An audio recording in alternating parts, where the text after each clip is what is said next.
Student, आज हम geography में लेसन 3 का शेष भाग पढ़ेंगे। इस लेसन के पहले पार्ट में हमने खाद्य फसलों तक पढ़ लिया था। अब हम पढ़ेंगे व्यापारिक फसलें। रेशे की फसल। दो प्रमुख रेशे की फसल हैं, कपास और जूट। नंबर 1 कपास। कपास संसार की प्रमुख रेशे की फसल है। इसके उत्पादन के लिए उच्च तापमान 20 डिग्री सेंटीग्रेड से 30 डिग्री सेंटीग्रेड, पर्याप्त सूर्य का प्रकाश और सामान्य वर्षा की आवश्यकता होती है।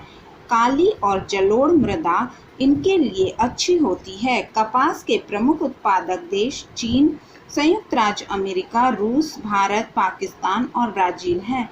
भारत में कपास का उत्पादन मुख्य रूप से महाराष्ट्र, गुजरात, आंध्र प्रदेश और हरियाणा में होता है। नंबर 2 पटसन। पटसन या पटुआ, जिसे जूट भी कहते हैं, का रेशा पटसन के पौधे के तने की छाल से प्राप्त किया जाता है। पटसन के पौधे को कम से कम तापमान और 200 सेंटीमीटर वार्षिक वर्षा की आवश्यकता होती है। पटसन के पौधे का उद्गम भारतीय उपमहाद्वीप में ही हुआ है। यह अच्छी जल निकासी वाली बलुई दोमट मृदा में अच्छी पैदावार देता है और इसे गर्म और आर्द्र जलवायु की आवश्यकता होती है। पटसन को भारतीय उपमहाद्वीप में एक सुनहरे रेशे के रूप में देखा जाता है। भारत में यह पश्चिम बंगाल और असम के गंगा ब्रह्मपुत्र डेल्टा में पैदा किया जाता है। उड़ीसा, त्रिपुरा और मेघालय भी थोड़ा बहुत पटसन पैदा करते हैं। पेय फसलें। चाय और कॉफ़ी पेय फसलें हैं। नंबर 1 चाय। चाय के पौधे की कोमल पत्तियों से चाय तैयार की जाती है। चाय को 25 डिग्री सेल्सियस तक सामान्य तापमान तथा 200 सेंटीमीटर वार्षिक वर्षा की आवश्यकता होती है। यह पर्वतीय ढालों पर जल निकासी वाली जलोढ़ मिट्टी में अच्छी तरह उगती है। चाय एशिया में मुख्य रूप से भारत, श्रीलंका और चीन में एक प्रमुख नकदी फसल है। भारत में असम में चाय का उत्पादन सबसे अधिक होता है। इसके पश्चात पश्चिम बंगाल दूसरा प्रमुख उत्पादक राज्य है। पश्चिम बंगाल में दार्जिलिंग की पहाड़ियों में उत्तम कोटि की चाय पैदा की जाती है। दक्षिण भारत में चाय का उत्पादन मुख्य रूप से तमिलनाडु में होता है। भारत विश्व में चाय के उत्पादन एवं निर्यात में अग्रणी है। Number 2 coffee. कहवा भी चाय के समान ही लोकप्रिय पेय पदार्थ है। कहवा को भी बागानी खेती की जाती है। इथियोपिया के पहाड़ी में कहवा को प्राकृतिक रूप से उगता हुआ पाया गया। यहाँ से इसकी खेती इंडोनेशिया, भारत, अरब आदि देशों में की गई। अरेबिका, रोबस्टा और लाइबेरिका कहवे की 3 प्रमुख किस्में हैं। संसार में सबसे अधिक अरेबिका किस्म का कहवा उत्पन्न किया जाता है, जो उत्तम स्वाद के कारण बहुत लोकप्रिय है। इंडोनेशिया में उगने वाला रोबस्टा किस्म फफूंदी रोग की प्रतिरोधी होती है। अफ्रीका में लाइबेरिका किस्म का कहवा पैदा होता है। मूल रूप से कहवा उष्णकटिबंधीय पौधा है। 300 से 1800 मीटर की ऊंचाई वाले पहाड़ी ढालों पर इसकी खेती अच्छी होती है। उर्वरक, ज्वालामुखी मृदा और सस्ता श्रम इसकी खेती के लिए बहुत ज़रूरी है। इसे छायादार वृक्षों के निकट उगाया जाता है, जिससे इस पर सूर्य की सीधी किरणें ना पड़े। कहवे के उत्पादन क्षेत्र की दृष्टि से सबसे मुख्य देश कोस्ट एवं ब्राज़ील है, लेकिन उत्पादित मात्रा के हिसाब से क्रमानुसार Brazil, Colombia, Vietnam, Indonesia, Ivory Coast, Mexico, Bharat और इथियोपिया महत्वपूर्ण है।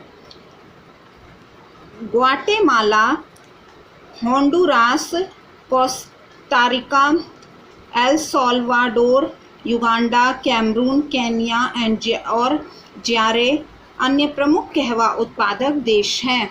Harry, Cuba, Dominican Republic, Jamaica में भी कहवा उत्पन्न किया जाता है। नंबर 3 है गन्ना। गन्ना एक उष्णकटिबंधीय फसल है। इसका मूल उत्पादक देश भारत को ही माना जाता है। इससे चीनी बनाई जाती है। इसके लिए उच्च तापमान 21 डिग्री सेंटीग्रेड से 27 डिग्री तक, काफ़ी मात्रा में वर्षा, उष्ण व आर्द्र जलवायु तथा उपजाऊ मृदा चाहिए। दक्षिण अमेरिका में ब्राज़ील इसके उत्पादन के लिए विश्व में अग्रणी है। गन्ने का उत्पादन एशिया के अनेक देशों जैसे भारत, चीन और पाकिस्तान में होता है। इसका उत्पादन अमेरिका में मैक्सिको की खाड़ी के आसपास के क्षेत्रों में होता है। गन्ने के उत्पादन में भारत का विश्व में दूसरा स्थान है। इसका उत्पादन मुख्य रूप से उत्तर के मैदानी क्षेत्रों एवं प्रायद्वीप भारत में होता है। भारत में के प्रमुख गन्ना उत्पादक राज्य हैं उत्तर प्रदेश, महाराष्ट्र, बिहार, तमिलनाडु एवं कर्नाटक। नंबर 4, रबड़। रबड़ एक वृक्ष के दूध से बनाई जाती है। रबड़ उष्ण एवं नम जलवायु की उपज है। इसकी कृषि के लिए 20 डिग्री सेंटीग्रेड तापमान, 250 सेंटीमीटर वर्षा और उपजाऊ मृदा की आवश्यकता होती है। विश्व में Malaysia, Sri Lanka, Thailand, Singapore, Brazil, Congo आदि देश रबड़ उगाते हैं। भारत में इसकी खेती तमिलनाडु, कर्नाटक, केरल और अंडमान निकोबार द्वीप समूह में की जाती है। केरल भारत का सबसे बड़ा रबड़ उत्पादक राज्य है। भारत में कृषि विकास। भारत में कृषि के क्षेत्र में व्यापक क्रांति देखने को मिलती है।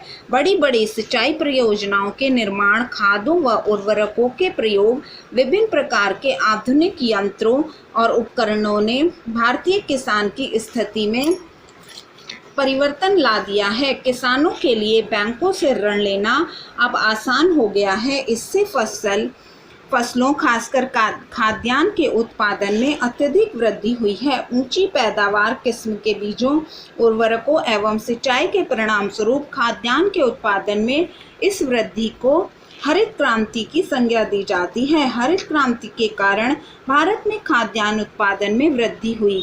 इसलिए पूर्व राष्ट्रपति डॉक्टर APJ अब्दुल कलाम ने 2020 तक देश में खाद्यान्न उत्पादन में वृद्धि करने के लिए दूसरी हरित क्रांति लाने पर जोर दिया। किंतु यह तभी संभव है जब हम कृषि की नवीनतम तकनीक का प्रयोग करें और साथ ही साथ कृषि पूर्व तथा कृषि के बाद की प्रक्रियाओं तथा कृषि उत्पादक के वैज्ञानिक ढंग से भंडारण पर ध्यान दें। भारतीय कृषि के बहुमुखी विकास हेतु कृषि के मूलभूत क्षेत्रों में संरचनात्मक सुधार लाने के लिए 2006-2007 को कृषि नवीनीकरण वर्षा के रूप में घोषित किया गया।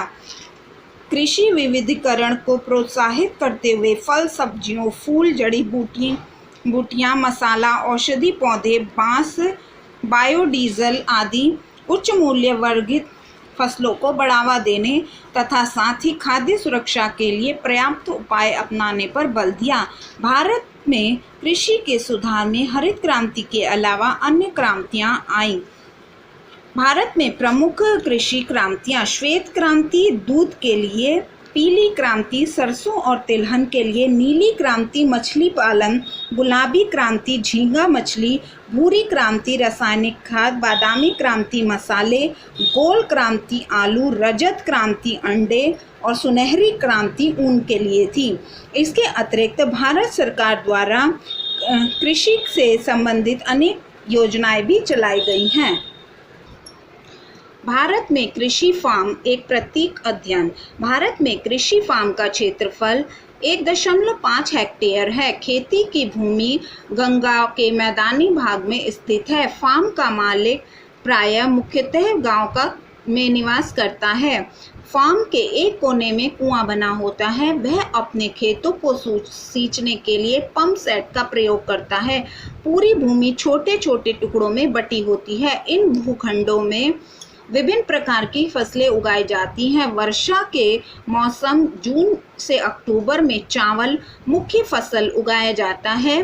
गेहूं की फसल शीत ऋतु यानी नवंबर से अप्रैल में उगाई जाती है।